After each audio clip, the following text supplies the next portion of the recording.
Today on senTV, we are pleased to welcome Philip Chow, founder of the Markham Badminton Club and founder of the Federation of Badminton. Philip is widely recognized for his long-standing volunteer leadership in badminton across the York region. We are honored to have him with us today to share his journey and his insight.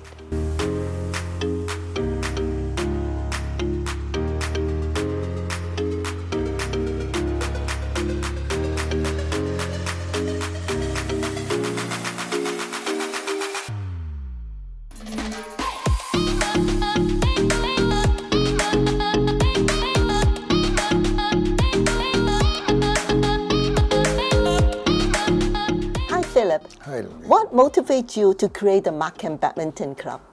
Well, actually, when I didn't start with badminton, I was running a soccer club at Unionville with lots of players. A lot of my friends knock on my door and go, "Hey, you're good at organizing these things, and could you help us, grow the sports of badminton in Markham?" I go, "Wow, okay, there's badminton in Markham," and I didn't know, so I go do research, and I found out there's a lot of badminton club, like the Prophet Club, like Flying Dragons, Lee Badminton, a lot of high performance players.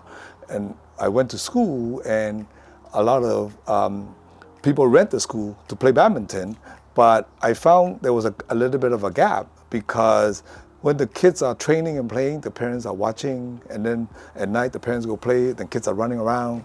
I go, "Hey, let's start a badminton club that is catered to family." So we started Markham Badminton Club as a family, and one of the problems that we wanted to solve was that this Prophet Club is a bit expensive, and it's rightfully so, because they need to make a living, make a profit, right?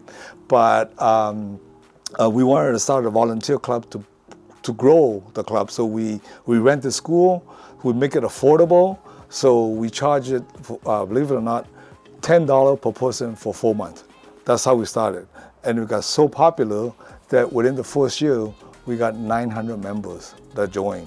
We actually run badminton out of 7 different high schools to accommodate. So I saw, wow, badminton is really big in Markham.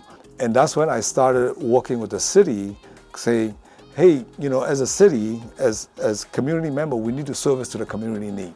Look how many people play badminton. I ran the soccer club, I know. We got 3 soccer fields, right? In Unionville, at Thornhill, and Markham. And there's more people playing badminton than soccer, but we have no badminton facility that is built by the city just to service our community. So I started bringing the player together to work with the city to continue to grow the sports of badminton in that respect with Markham Badminton Club. Right? I see, that's interesting, yeah. 2 years after creating the badminton club, you went ahead and created the Federation of Badminton. What motivated you to do that? Oh, it was a big gap. So you learn as you go, and you always have to be learning in the sense that, wow, what are the challenges that we have? Why isn't the city building facility for us? Why doesn't badminton have funding? When I ran the soccer club, I got funding from the Trillium Grant. I found that the gap really is badminton community are not together. They are separate. Because they are run by Prophet Club, and Prophet Club are a good thing. I say Prophet is needed. We need the Prophet Club to bring player to the next level, to the national level. Who's building the grassroots? Where is that linkage to build that base, right? And because badminton linkage is broken, the government isn't funding us. I tried to get Trillium Grant, the Trillium Grant like I did with soccer, and I could not get the grant because the feedback was, you guys are not together. Like this badminton is all over the place. So I tried to convince club to come together. That was very, very difficult. Very difficult because the Prophet Club feel that I'm taking play away from them because I grew so fast. I go, that's not the idea. I can never do, as a non-profit club, we can never do what the Prophet Club can do. There's make international, national player. What we do is we build the base. If I have 100 players, you choose 2. It's very limited. If I get thousands of players, you got a big base to grow. So we were able to convince some Prophet Club to join us. Like Badminton was the first one. Ifandi was the first one that saw that light. Go, wow, what you're doing is right. You're building the grassroots base for us. And why I did that with the Federation is to build linkage. When, as you all know, a chain is stronger, right? When the badminton club, so I worked to federate 40 different clubs under one umbrella, the Federation of Badminton Club, and do that by creating a league so that we play with each other. So I tell the clubs and Profit Club and everybody, you know, we compete on the court. We cooperate as a club, as an organization. I use the word co-petition. You cooperate, you compete. You compete on court, you cooperate as a business. Then you'll be successful. The motivation was to solve a problem of the government not funding us, not building us a facility. And if you look at it, the problem was us. We were not joined together. So that was the reason for the Federation of the Badminton Club created. It's good to know. You mentioned about the tourism grant. How did you do that? Oh, so that was a bit of a difficult chore when we brought the federation together, when we got an organization built. One of the main thing about getting funding is the government look at you. How are you going to make yourself sustainable as you grow? And are you following the Canadian Sports for Life? They call it CS4L, right? It's meaning that you got to have a model that you follow. The model really is a very smart and good model. You got to have active start, meaning kids, grassroots. So I have that grassroots program, right? Badminton never had that grassroots program. Active start. And then you teach people the fundamental. And then so they call it active start, fundamental, learning to train. That's when the Profit Club come in. They learn to train. And then you're training to train. You know, you get fit and stuff like that, training to train.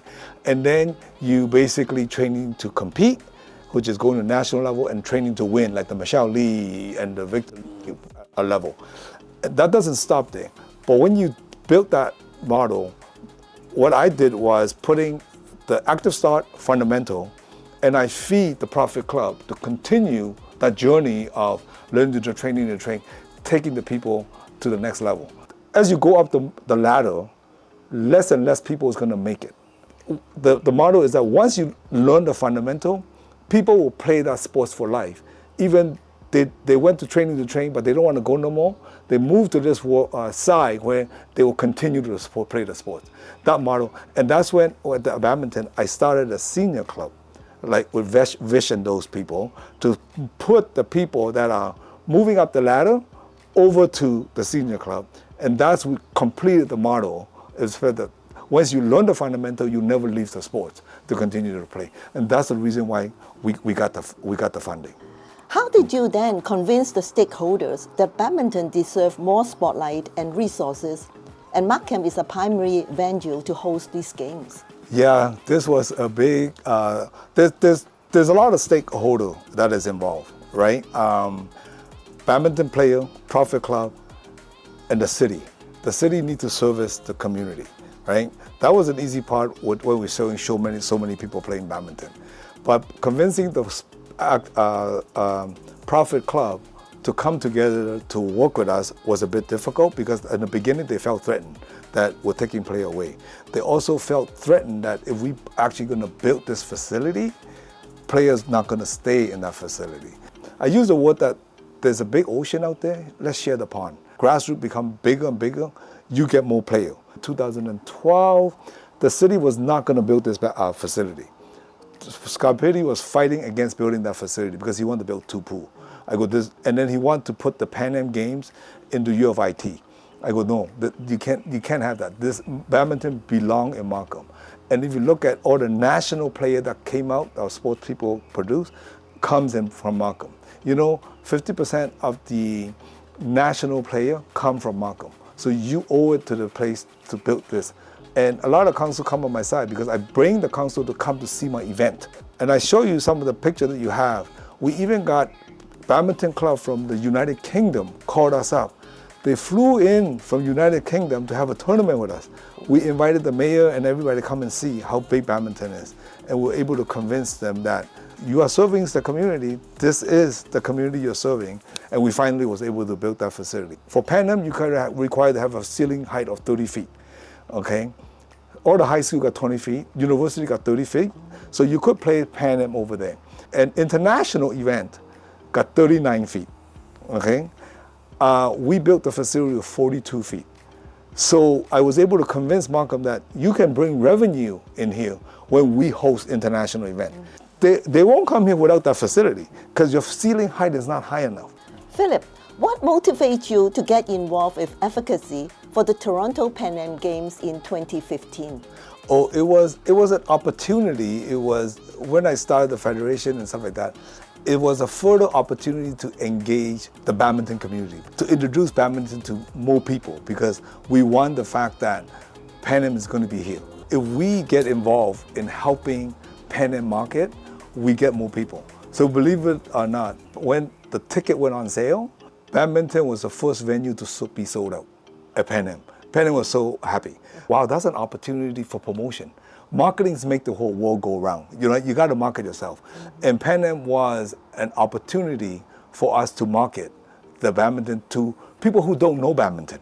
We even adopted the Pan Am logo with United We Play. Let's unite our club, unite our community, then we play. Pan Am really appreciate that. So that become a win-win again. And then we get what we want too. We get to grow the badminton group. The other reason is Badminton Canada asked me, say, can you do this for us? I go, wow, I got a full plate. You know, I run soccer, I do market badminton, I do federation. You want me to run Pan Am? But I couldn't let it go because the opportunity was there to make it even bigger. I found that there isn't a sense of pride for volunteers and line judge.